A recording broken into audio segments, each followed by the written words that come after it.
Hi guys. तो basically ये हमारा केस था कि 32 years old women come to a surgeon with thyroid swelling उसको है मतलब।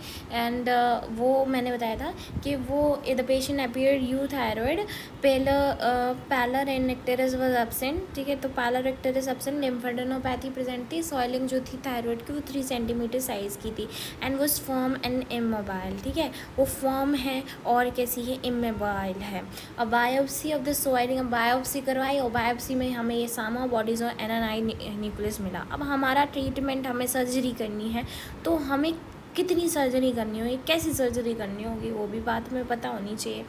तो यहाँ पे अगर हम केस देखें, गिवन माइक्रोस्कोपिक इमेज वो और पैपिलरी कार्सिनोमा, ये सब हमने पता कर लिया, लेकिन हमें अब ये पता करना है कि हमें क्या चीज़ देनी है, कैसी सर्जरी देनी है, उसको ये पता होना चाहिए कि नहीं।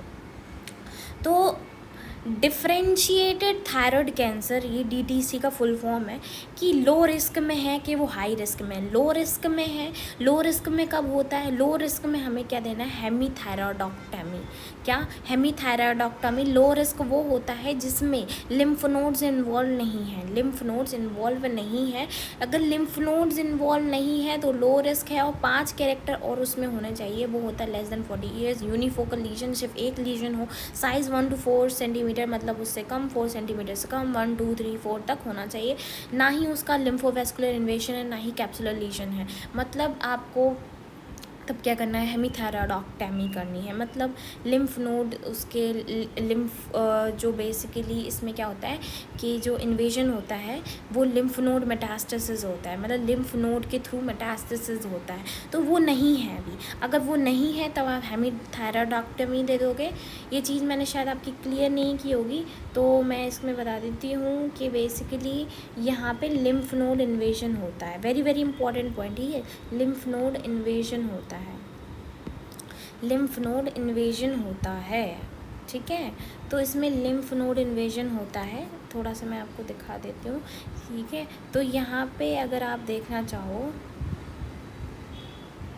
ठीक है, तो ये लिम्फ नोड का इन्वेजन हो गया, लिम्फ नोड इन्वेजन होता है। अगर लिम्फ नोड इन्वेजन नहीं हो रखा है, 5 कैटेगरीज में मिलता है ना, less than 40 years, unifocal lesion, size less than 1 4 centimetre, lymphovascular invasion नहीं है, ना ही कैप्सूलर इन्वेजन है, मतलब कैप्सूल से बाहर नहीं जा रहा है, क्योंकि थायराइड ग्लैंड आपको पता होगा कैप्सूल में प्रेजेंट है, तो वहाँ से बाहर नहीं जा रहा है, तो हेमीथायरॉयडक्टमी। लेकिन हाई रिस्क कब बोलोगे, जब लिम्फ नोड तो इन्वॉल्व नहीं है, लेकिन इनमें से 5 कंडीशंस में से कोई एक कंडीशन नहीं मानी जा रही है, तब उसको हाई रिस्क बोलेंगे, तो उसमें टोटल थायराइडक्टमी हो जाएगी। लेकिन अब हाई रिस्क तो है ही, मतलब बेसिकली इनमें से कोई एक फैक्टर नहीं मिल रहा है आपको, तो हाई रिस्क तो है, लेकिन हाई रिस्क में भी मतलब इन 5 फैक्टर्स में से अगर कोई एक नहीं मिल रहा है तो वो हाई रिस्क हो जाएगा। लेकिन हाई रिस्क में, अब ये हाई रिस्क हो गया, अब हाई रिस्क में तो अपन को थायराइडक्टमी देनी है, अब high risk plus lymph node का इन्वॉल्वमेंट हो गया। ठीक है, तो आप क्या बोलोगे, तो यहाँ पे अगर 6 लिम्फ नोड, यहाँ लेवल 6 होता है लिम्फ नोड, वो इन्वॉल्व है, तो आप सेंट्रल नेक डिसेक्शन करोगे। लेकिन हाई रिस्क, ठीक है, हाई रिस्क अगर वो है और और भी लिम्फ नोड इन्वॉल्व है, तब आप मॉडिफाइड रेडियल नेक डिसेक्शन करोगे। और बेसिकली क्या होता है कि थायराइड ग्लैंड जब हम उसको निकाल रहे होते हैं तो उसके पीछे, इसको थोड़ा सा मैं ऐसे बताती हूँ, जब आप थायराइड ग्लैंड निकाल रहे होते हैं, ठीक है, थायराइड ग्लैंड जब आप निकाल रहे होते हैं, ये थायराइड ग्लैंड, तो उसके जस्ट पीछे पैराथायराइड होता है, तो पैराथायराइड ग्लैंड के निकलने के चांसेस, पैराथायराइड ग्लैंड भी तो निकल जाएगा ना, या तो उसकी ब्लड सप्लाई हिंडर हो जाएगी, तो उसकी वजह से जो पैराथायराइड ग्लैंड क्या करता है, कैल्शियम का अपटेक बढ़ाता है रीनल ट्यूब्यूल्स और इन सब से, तो कैल्शियम बॉडी में अच्छा खासा बना रहता है। लेकिन अगर आपने पैराथायराइड की ब्लड सप्लाई ख़राब हो गई या वो निकल गया तो वो हिंडर हो जाएगी, तो उसकी वजह से कैल्शियम बॉडी में कम हो जाएगा, इसलिए उस पर्सन को आपको कैल्शियम सप्लीमेंटेशन देना होगा। ठीक है, पहली बात। और दूसरी बात, कैल्शियम सप्लीमेंट, एक मिनट, हाँ, कैल्शियम सप्लीमेंट, अरे यार, हाँ, कैल्शियम सप्लीमेंटेशन देना होगा। ठीक है, और दूसरी बात, जो पेशेंट है उसको क्या होता है कि थायराइड ग्लैंड जब निकलता है, जब थायराइड ग्लैंड निकलता है तो उसकी वजह से क्या होगा कि T3 और T4 कम होगा। T3 T4 जब कम होंगे तो वो नेगेटिव फीडबैक किस पे देते हैं, TSH पे, तो TSH बढ़ जाएगा। और जब TSH बढ़ जाएगा तो हमें उसको रेडियो एक्टिव आयोडीन देनी होगी, क्योंकि TSH बढ़ रहा है उस केस में। तो radioactive thyroid to improve efficacy of radioactive iodine. ठीक है, तो बस इतना था सर्जरी वाला पोर्शन। ठीक है, आ जाते हैं यहाँ पे। ठीक है, इतना आ गया। अब हमने पूरा डिस्कस कर लिया पैपिलरी कार्सिनोमा। अब हमारा छोटा सा बचता है फॉलिकुलर कार्सिनोमा में इतना ज़्यादा नहीं है। फॉलिकुलर कार्सिनोमा, एक मिनट, फॉलिकुलर कार्सिनोमा में आपको ये ध्यान रखना है कि ये आयोडीन डिफिशिएंट, वहाँ पे आयोडीन ज़्यादा ऐसे एरियाज़ में जहाँ पे आयोडीन बहुत ज़्यादा होती थी, यहाँ पे वहाँ मिलता है जहाँ पे आयोडीन डिफिशिएंट एरियाज़ होते हैं। आयोडीन डिफिशिएंट एरियाज़ होते हैं। और ये क्या होता है, एक बार इसकी फ़ोटो देखना आप,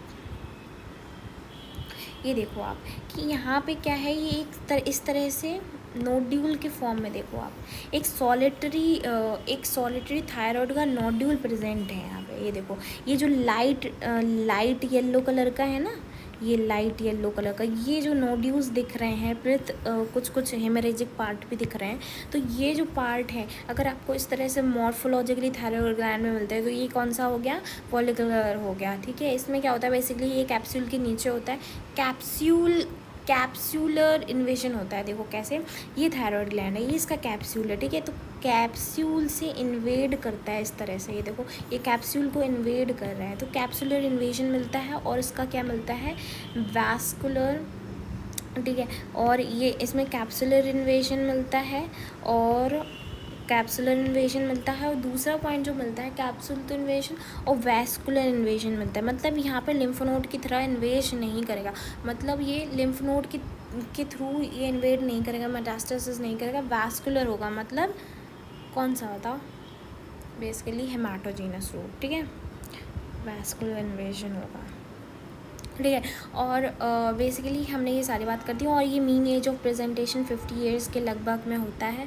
और बेसिकली जिनको बहुत ज़्यादा मल्टी ग्लैंडुलर गॉइटर होता है उनको हो जाता है। और यही कि इसमें भाई आप ये देखो, FNAC नहीं कर सकते। FNAC क्यों नहीं कर सकते, क्योंकि जो मेलेग्नेंसी है वो मेलेग्नेंसी जो प्रेजेंट है वो कैप्सूल के बीच अंदर है, वो कैप्सूल के अंदर है, तो FNAC आप नहीं कर सकते, कैप्सूल के बिहाइंड है। और दूसरी चीज़ ये कि कैप्सूल के बिहाइंड है, और लेकिन वो पैपिलरी उस दौर क्यों कर पा रहे थे, क्योंकि वो इन्वेड कर जाता था, उसमें इन्वेड कर जाता था, उसको कैप्सूल से मतलब नहीं है। ठीक है, वो इन्वेड कर जाता है, यहाँ पे नहीं कर पाता, वो कैप्सूल की बीच अंदर ही रहता है। और इसमें वैस्कुलर वो है, तो लिम्फ नोड वाला कोई इन्वॉल्वमेंट नहीं है, तो हम FNAC नहीं करेंगे, इसलिए बायोप्सी करते हैं। और कैसी करते हैं, ट्राई कट बायोप्सी। ठीक है, बायोप्सी तो वहाँ भी कर सकते हैं, लेकिन वहाँ पे FNAC हम कर सकते हैं, यहाँ नहीं कर सकते FNAC।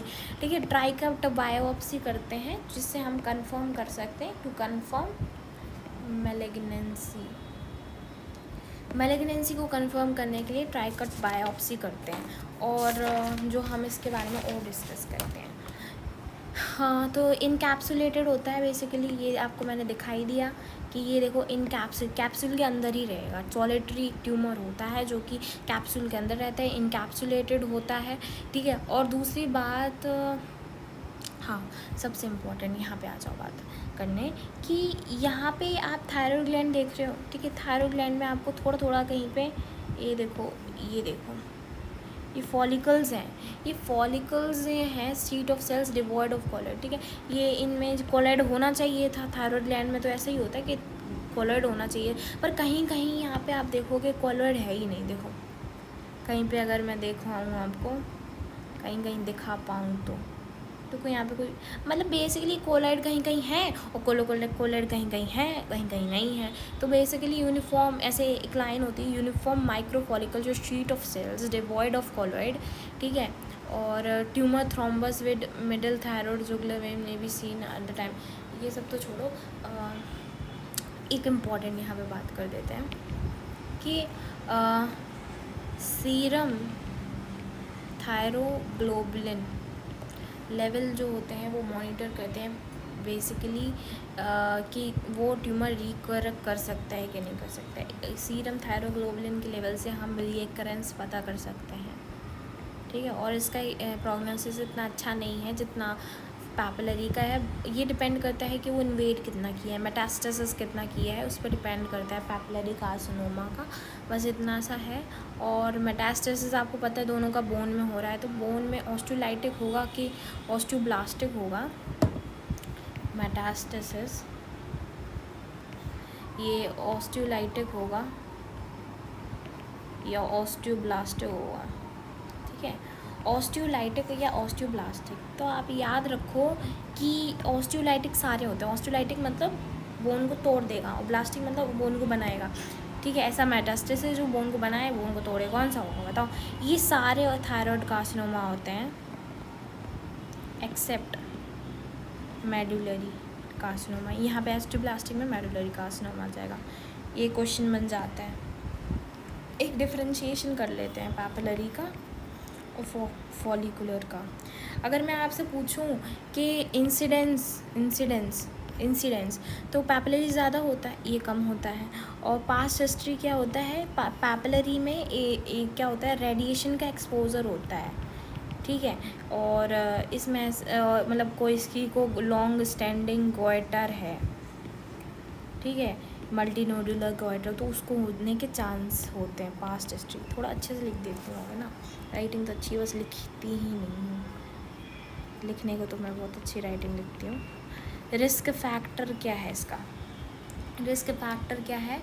बेसिकली ये उन एरियाज़ में होती है जिसमें आयोडीन अच्छी खासी है, ठीक है, लेकिन इसमें आयोडीन कम है। और मेटास्टेसिस इसका किस तरह से होता है?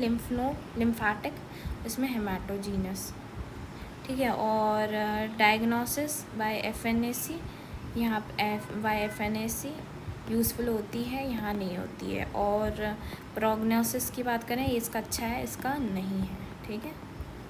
ये आपको बात समझ में आई पूरी? बस इतना ही है हमारा थायराइड कार्सिनोमा का। मैंने सारे केसेस ले लिए हैं। एक थोड़ा सा और देख लेते हैं।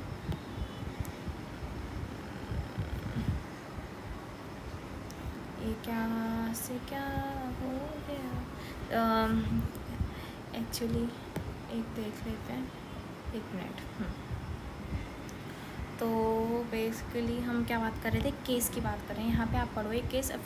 56-year-old women from a hilly area presents a hard swelling, neck में सोइलिंग है, ठीक है, which moves up with the deglutition, does not move with the production of tongue. The biopsy section आपको दे दिया है, बताओ कैप्सुलर इन्वेजन है, तो बताओ कौन सा होगा? फॉलिकुलर, ठीक है। बस इतना ही जानना था आपको, इससे ज़्यादा जानने की कोई ज़रूरत नहीं है, ठीक है। बस इतना ही जाने, इससे ज़्यादा ना जाने, ठीक है। Thank you, take care, bye bye. और please like and subscribe if you like my videos, you can subscribe for more content. It give me a motivation to make more videos. Thank you. Subscribe my channel.